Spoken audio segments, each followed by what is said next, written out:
We've really got a lineup this year and a group of stars that's going to take it to the next level. I'm Terry Quillian, and I'll be in the starting lineup every Saturday morning with my hot take of the week. I'm the legend from the Paul Feinbaum Show, and I'm in the starting lineup. I guess I'm Keefer, and I'm part of the starting lineup. Make sure to check out my college picks each week on all of our starting lineup programs. So make sure each week you're in the starting lineup. The starting lineup, 10:30 to 11 on ABC 3340 every Saturday morning.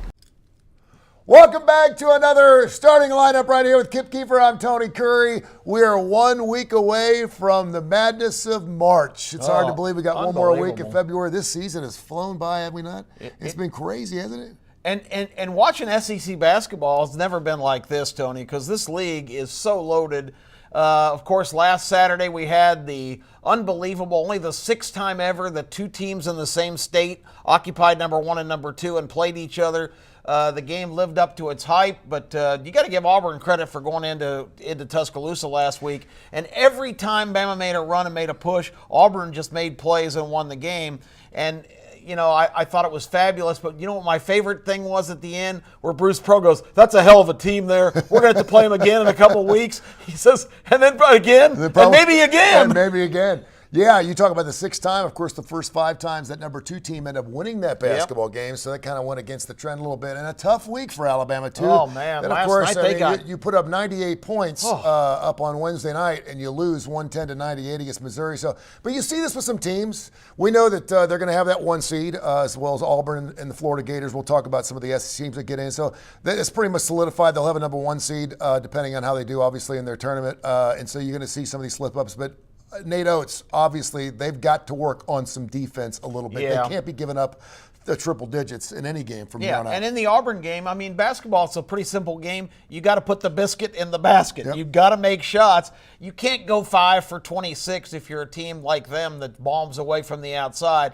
So I didn't walk away from the Auburn-Alabama game thinking Auburn had a big edge. If Alabama had even shot close to their usual percentage, that game would have gone right down to the wire. Sure. So I think round two, Joe Frazier won the first one against Ali, but he didn't win the next two. And again, when you're popping up 30 three-pointers, they put up 26. I mean, just do the math. If they made 3 more of those, you got yourself a ball game. So there you go. It's going to be close. But it's going to be exciting, man. I mean, there's going to be a ton of teams in the SEC, obviously, in March Madness. The fact that more than likely 3 teams in the SEC will have those top 4 seeds is going to be exciting. What other teams in the SEC you think are going to be seeded pretty well? Of course, you got another big ball game going on with Texas. Well, Texas obviously still in, but A&M and Tennessee are going on today. All these T teams playing some great basketball. Yeah, Texas is in a position where they're kind of on the bubble. I think they've got to perform well. I think the only 2 teams that are for sure out are South Carolina and LSU. That means there's 14 SEC teams still in the discussion. I don't think Georgia really deserves to be. I loved Missouri against them last Saturday in Athens, and Missouri showed what they had last night just completely. That was a buzzsaw Alabama ran into. Missouri couldn't have played any better. So that's just one of those things that you just write that off to every week, and every game in that league is going to be tough.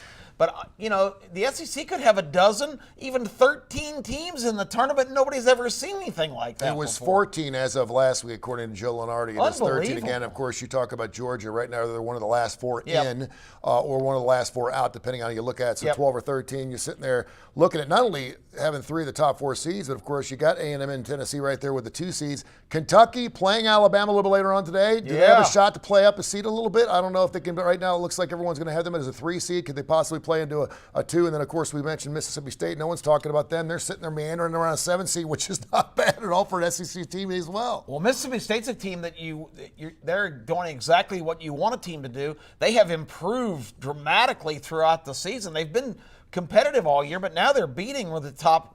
They easily beat Texas A&M the other night in Stark Vegas. So they got it going on down there. And you don't think of Mississippi State as a basketball powerhouse, but they're coming off back-to-back wins with Ole Miss and Texas A&M. It's really exciting. And how about if you're an Alabama basketball fan? My poor son went to Alabama for 6 years. He was down there, 6 years of college down the drain, and went to every basketball game in the Anthony Grant and the Avery Johnson era. Sorry. He's going to imagine going there now. He says every week, every game is huge. He says, you could shoot a cannonball through there when I was going to Alabama and not hit anybody. Well, we had some things happen in college football, too, this past week. Yeah. Tony Petitti and, of course, Greg Sankey got together, the two big dogs in the Big Ten and the SEC. They're pretty much telling everyone else how it's going to be. I want to get into that. Before we do that, you want to get into our marquee matchups? Yeah, let's go ahead and set the SEC SEC schedule today because, again, we just mentioned Kentucky, Big Blue comes to Coleman Coliseum. It's hard to top the Auburn game for hype, but anytime Kentucky rolls into town, that's going to be really something amazing to watch today. And I have every expectation. I don't see this Tide team. I don't care if it is Kentucky. I don't care if it's the Anthony Davis Kentucky team of a few years ago. I don't see them losing today in Tuscaloosa. We'll get into that later in Best Bets. But that's a big one. Georgia, we just talked about squarely on the bubble. If they could somehow go to Auburn, they only lost by 1 point in Athens to Auburn earlier this year. I don't really see it. But if they could somehow come out of there with a win, which really wouldn't devastate Auburn any, but it would sure lift Georgia's chances, and the SEC could possibly have 14 teams because that's an automatic ticket to the dance. The other game I'm really intrigued with, Ole Miss and Vanderbilt were both flying high a couple weeks ago. They've both tailed off now and lost 3 or 4 games. They play each other today in Nashville, and that's a real key game. I don't think either one of them's in danger of being left out, but this is the difference between being maybe an 8 or 9 seed and being an 11 or 12 seed, whoever loses this game. No doubt. And the other one you mentioned, Tennessee goes to Texas A&M. Texas A&M had a really bad outing against Mississippi State this week. Tennessee's been wavering a little bit. This is a big game, too, for seeding purposes. We're going to have the legend from his cave coming up in just a few minutes. Of course, we'll also go out to the desert in case Keefer with his heaters out there. We'll give you our best bets at the end of the show. Something happened this past week, though, in Louisiana, down in New Orleans.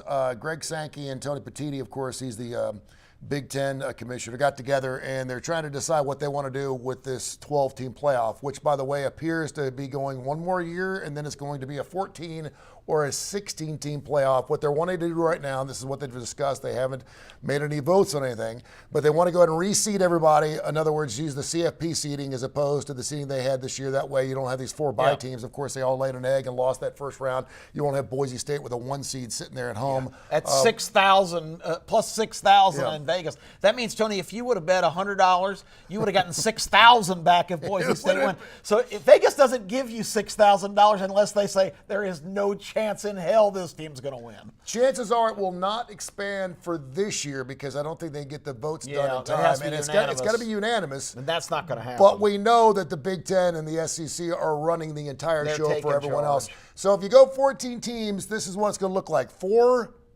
SEC teams in, guaranteed, automatics. 4 Big Ten, there's 8. Then you get 2 ACC teams, 2 Big 12. Notre Dame just gets their own shot. Then, of course, Pretty much. then you have your group of 5 teams. And that's your 14.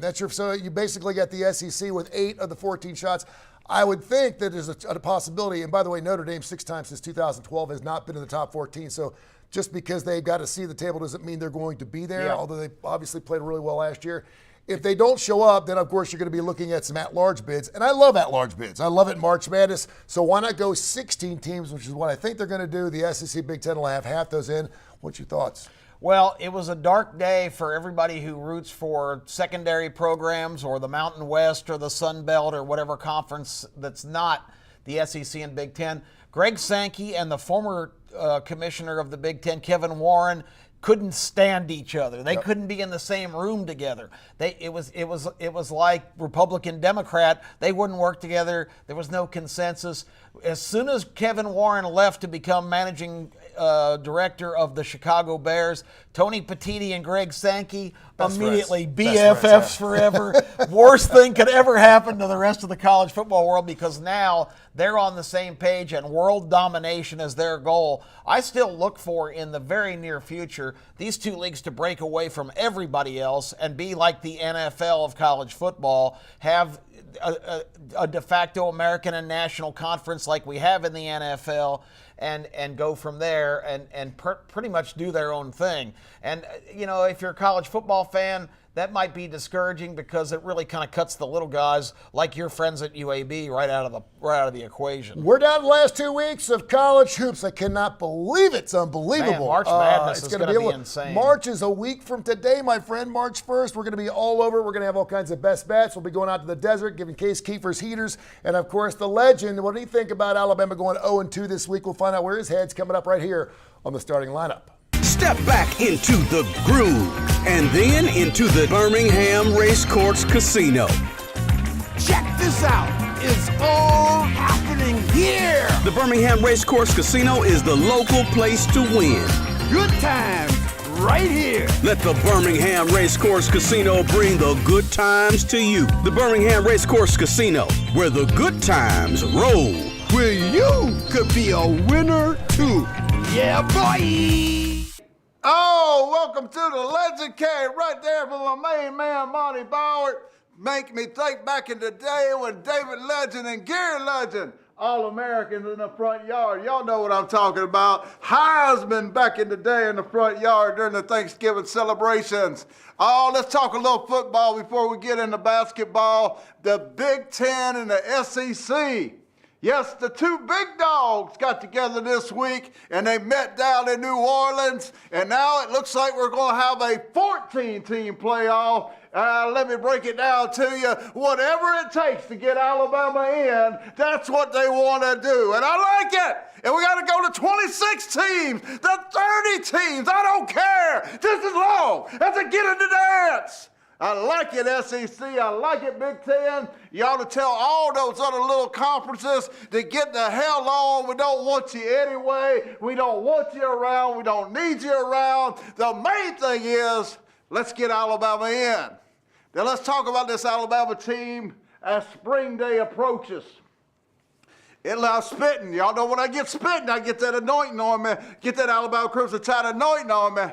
But Ty Simpson, it looks like this is Ty Simpson's team, and I'm all for Ty Simpson. He's not flashy. He's not a great runner like Melrose. Oh, he can't throw the bomb. But if he can do the simple things, not turn it over, not throw 3 interceptions in the first quarter like Melrose did. Oh, Bear, I'm still thinking about it. I can't get over it. He's gone, though. Thank God. Melrose, have a great career. But it's up to Ty Simpson now, and I think Ty Simpson can get it done. Also, keep your eye on Keon Russell. Also, keep your eye on Austin Mack, a 6'6", big-time quarterback that Coach DeBoer brought with him and chose over Julian saying, keep an eye on these quarterbacks in the spring game. Oh, it's going to be big time. Now let's talk about this Alabama basketball team. What can we say? Game of the century, ladies and gentlemen. Game of the century. The whole world is watching. Everybody's watching. Everybody's ready, except Alabama. We laid an egg against Auburn. Worst game I've ever seen by Mark Sears. Worst game I've ever seen by Grant Nelson. It was horrible. Listen, Mark Sears. Listen, Grant Nelson. If we're going to cut them nets in March, if we're going to do something that Alabama has never done in my entire life, you two going to have to wake up. Wake up. Y'all got it in you. You got to play like it's in you. See it, believe it, achieve it. We let Auburn just beat us in our own house. And then Wednesday night, to top it off, we go to Missouri and give up over 100 points. Can you believe it, Bear? Bear, 100 points. What the hell, Nate Oates? What in the world? We play an NBA All-Star game defense. Oh, go ahead. Go ahead. Oh, you want to lay up? Go ahead. Go ahead. Come on, Alabama. We got a chance to do something that we have never done. We have a chance to raise a banner. You know what it would mean to a fan that's been watching this game for over 60 years? Bobby Lee Hart Enos Watley, James Robinson, Jim Farmer, Mark Godfrey. I watched them all. Wilt Sanders 6 times to the Sweet 16. Who a spin, Lord, a spin bear. Get it together, Alabama basketball. You got it in ya. We got Kentucky today. We need to deal with Kentucky. We need to right this ship. We need to get it back on track. And we need to be what we know we can be. This team can be a champion. Let it out! Let it out! Remember, it's just a game. Don't be like Bear the Legend! Sports insane. Get a lot of emails, a lot of phone calls about the guests we had on last week. We had, of course, Kurre Fuller on from Spy 4 Rent, one of our great sponsors. Spy 4, the number 4rent.com, 790-3051. They do everything. They're private investigators. They're spies. They do surveillance. They do bug sweeps. They'll do stuff for custody, child custodies, divorces, cheating cases, you name it. They're great. Spy 4 Rent, Spy 4 Rent. Check them out. They do wonderful work. SPS, Southern Precision Staffing. You know Kai Gregory. He's going to join us probably next couple of weeks. We get ready for March Madness. He's filling out his bracket already. We get done. He, of course, runs the old K4 Wins site too as well. Does fantastic work at Southern Precision Staffing. If you need staffing, construction, or anything else, 205-682-2828. 205-682-2828. They're right here in Hoover, Alabama, but they serve the United States of America. They do fantastic work. Check out the wonderful folks at SBS, Southern Precision Staffing, 205-682-2828. And, of course, my good friend from the Woodhouse Day Spa. I talked to him a couple days ago, Stuart Rome. They do wonderful work as well. Birmingham.woodhousespas.com, Birmingham.woodhousespas.com. Speaking of K4wins.com, we are smoking and getting even hotter as we get ready for March Madness. We're getting close to 70% against the spread on that on our K4 wins. That's phenomenal. Yep. I mean, that's territory that's rarefied air, and we do it by consensus. If we don't agree on a game, we don't post it. It's just been phenomenally successful. If you're interested in sports investing, it's the place to go. It's free. You go to the site, K4wins.com. We ask you to be a subscriber, obviously, but we're going to have some blogs on there. We're going to have some great letters from you and me, and we'll obviously be a big part of that. And, of course, your son, Case, who is the linchpin of this, he's the man in Las Vegas. He's got his fingers on everything happening when it comes to hot plays. He's a big part of K4wins.com. Well, you know, I'm very shy about expressing my opinions, but I'm looking forward to writing a few columns for the website. Feel the winning vibes at the Birmingham Racecourse Casino, where every step you take leads to excitement. Bring on the good times. You don't want to miss this. Top-notch games and a vibrant atmosphere. The Birmingham Racecourse Casino is the place to be. Another incredible win. Where the winning never stops. The Birmingham Racecourse Casino. You can be a winner too. Hey, it's Case Keefer back here for another edition of the Vegas Heaters. I'm the assistant sports editor for the Greenspun Media Group, which includes Las Vegas Sun and Las Vegas Weekly, longtime sports bettor and sports betting writer. For what I think is the second or third week in a row, I think the best thing to talk about as far as betting this time of year is futures, especially with the way the show is set up. So I'm going to rapid fire, throw some things out I like on all the sports going on right now. But first of all, why don't we start, as we always do, looking at some of our current positions or where we are in a big win, at least for the Vegas Heaters last week, with Auburn knocking off Alabama at Alabama. If you remember, I think the first week of the season we gave out Auburn plus 350 to win the SEC. I'm feeling pretty good now at that 2-game lead. I know Florida is red hot, but I look at the schedules coming down the stretch, and I feel like the only way I was really going to be worried was if the Tigers tripped up against Alabama, but they got it done. I think we are in a good position there. But a sport where we might have even, well, probably not more equity, but one where I feel even better about our equity is golf. If you have been paying attention, I haven't talked about golf a few weeks on the segment, but the last time I did, I gave out Ludwig Oberg to win the Farmers Insurance Open at Torrey Pines. I'm really kicking myself now because they go back to Torrey Pines last week because the genesis, because of the fires in LA, move it back to Torrey Pines. I didn't bet Oberg this time around. What does he do? He goes out and wins, but that's okay because one of the things I gave out on the show was him to win the Masters, 16-1. I don't think you're going to find that anymore. This guy is on fire, the best young player in the world's hands down. Really like our price on him in the Masters. And then before that, Rory goes out and wins at Pebble Beach, another Masters play I gave out here on the show at 12-1. That goes with Justin Thomas at 40-1 and Victor Hovland at 40-1 as the 4 golfers we had given out to win the Masters earlier in the year. Golf is kind of my specialty, the thing I bet the best, and 3 of those 4 have aged extremely well. You're not going to find those prices on Rory, on JT, or on Oberg anymore, but I just wanted to throw them out one more time because if you still have, somewhat close to those prices, I still think those are 3 guys I would like to start my portfolio with. I know Rory's still 10-1 some places. I think his lack of past success in Augusta is kind of holding him back, but I feel like this is really his year. I feel like his game is in such a good spot. I know Scotty Scheffler's still the best in the world, but Scotty a little frustrated out there. He's spraying his driver all over the place. He's terrifying in Augusta, but I feel like it's Rory's year, so you still find 10-1. I think that's good.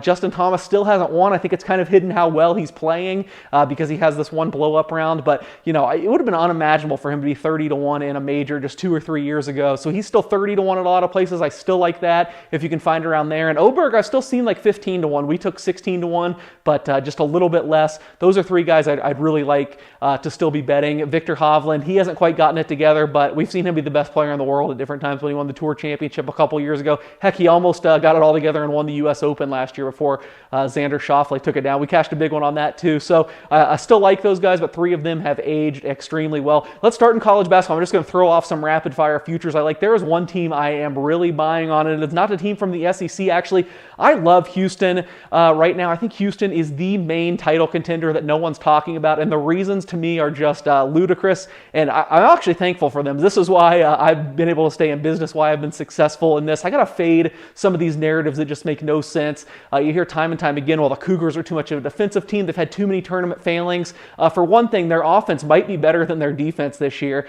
Defensively, they've taken a little bit of a step back compared to some past Kelvin Sampson teams, but they have been great on offense. They've really got it together now with Miles Usley, and I've seen them 2-1 to make the Final Four, 10-1 to win the national championship. That's what I would be betting right now if I had to make a college basketball future. I think these past tournament failings way overblown. They have been to the Final Four before. Last year they lose to Duke by 3 with their best player Jamal Shedd hurt. If he doesn't get hurt, they're making the Final Four last year. So I think Duke and Auburn are still 1 and 2 easily for me, not in that order. Auburn 1, but Houston would be right behind them. So that's who I would be betting in college basketball. Hopefully you took my advice on the NBA now out of the All-Star break, but going into the season I said a great exact, I think we got 10-1, maybe 12-1 on the show. Oklahoma City against Boston in the NBA Finals. I said no other teams are on that level. I think the first half of the year has proven that. I mean, this Thunder team has been absolutely unbelievable. I think it's another thing that people aren't picking up on. They have the best point differential in NBA history at the All-Star break. Now, I know the game's played a little bit differently now, a lot more possessions, a lot more threes, so it's easier to build that advantage.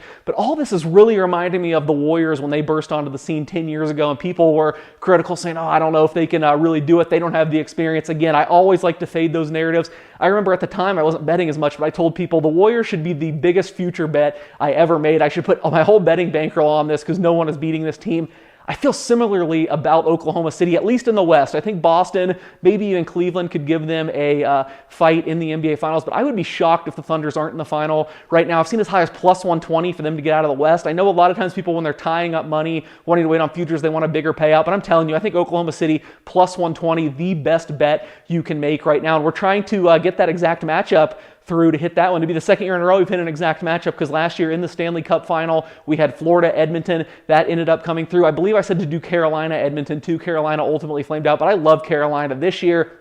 However, I do think the East playoffs are going to be kind of a grinder, and their price is pretty accordingly. I think you'd still find a 4-1, which is probably good, but if I had to make an NHL future bet right now out of the All-Star break, I know everyone's loving hockey. The Four Nations face-off has been outstanding. I would get on Carolina to win the division. Now, they're 10 points behind Washington, but I'm telling you, Washington is just flying a little bit above the sun. They're playing better, or getting better results actually than they're actually playing, than their underlying numbers. Carolina with Mikko Rantanen in the fold. I love this Hurricanes team. I think they have a better chance of catching Washington than the current 5-1 odds. So if I had to make an NHL future bet right now, Carolina at 5-1 to win its division. Oklahoma City plus 120. Those Masters bets. It's always betting season here at the Vegas Heaters. Thanks for checking out another edition.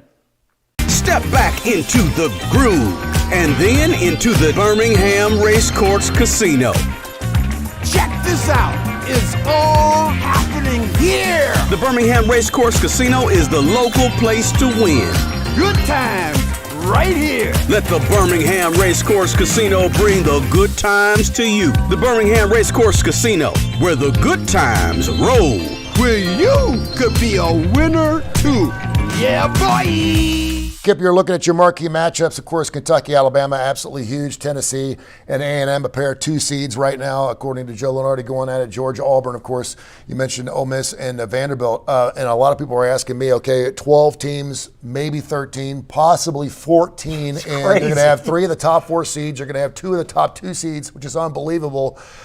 Is this something we can expect every single year in the SEC? And it all starts with the coaching. And when you start looking at some of the heads that are of these programs, we got some great coaching going on in the SEC, man. And I think that's where it all starts. And because of that, I think we're going to see this every single year. Yeah, and maybe even beyond. I thought it was really interesting a couple of years ago, or actually it was just last year, Greg Sankey was asked about possible expansion, and he said with basketball really becoming so prominent in our league, we might look in a direction nobody expected. He was talking about teams like Kansas and Duke and North Carolina. Can you imagine if they joined the SEC? What a basketball behemoth that would be. That'd be crazy. I mean, I like the fact that, and I'm a Big East fan because my Xavier Musketeers, in any given year, the Big East is usually pretty good too. Big East very good this year. Georgetown, and they got some great teams up there.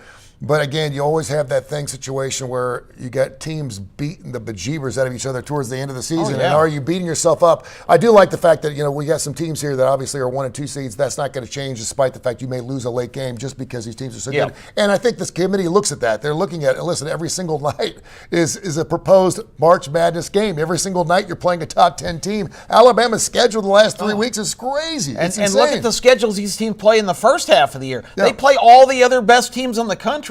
It's so completely different than football. And guess what? In basketball, who you play matters. How about that, football committee? Maybe something to consider. So give me a couple best bets for today's action. Well, in the SEC, I'm guaranteeing an Alabama win today. Okay. This team is not going to lose 3 games in a row. It's not going to happen. I'm sorry, Big Blue Nation. You're coming down and taking a butt whooping today in Coleman Coliseum. I love Alabama. They're gonna easily cover the number. Auburn, Georgia. The game means everything for Georgia. It's a golden ticket. Like Willy Wonka in the Chocolate Factory. If they beat Auburn today, they're in. I don't see it. I just don't think this team has the talent to score the ball. I like Auburn here to get the win and the cover. And the other 2 games are pretty much toss-ups, but I like Texas A&M to bounce back. I don't like Tennessee on the road very much. I have been unimpressed. In Knoxville, they've been really solid. On the road, they've been pretty ordinary. I love the Aggies today, and I'm also going to go with the home team in the Vanderbilt-Ole Miss game. I think Ole Miss is trending in the wrong direction right now. Not really sure what's going on with Kentucky right now, and I'd have to agree with you. Coleman Coliseum, that's going to be a tough nail to bite. I will say this. You mentioned the fact that Auburn did get that 1-point victory against Georgia early in the season. All the public money is going to be on the Auburn Tigers because they believe in this revenge thing. Oh, yeah. It doesn't exist. It's not real. So if you're thinking maybe you're catching a couple extra points and doing that with the Georgia Bulldogs, who is, by the way, playing for their lives because they're one of the Final 4 out, according to Joe Lunardi, get after it and make yourself some cash. Go to K4Wins.com, K4Wins.com for all the plays. It's free, and subscribe to it. And check us out again next week right here. It'll be the first day of March on the starting lineup. Roll Tide. Step back into the groove and then into the Birmingham Racecourse Casino. Check this out. It's all happening here. The Birmingham Racecourse Casino is the local place to win. Good times right here. Let the Birmingham Racecourse Casino bring the good times to you. The Birmingham Racecourse Casino, where the good times roll. Where you could be a winner too. Yeah, boy!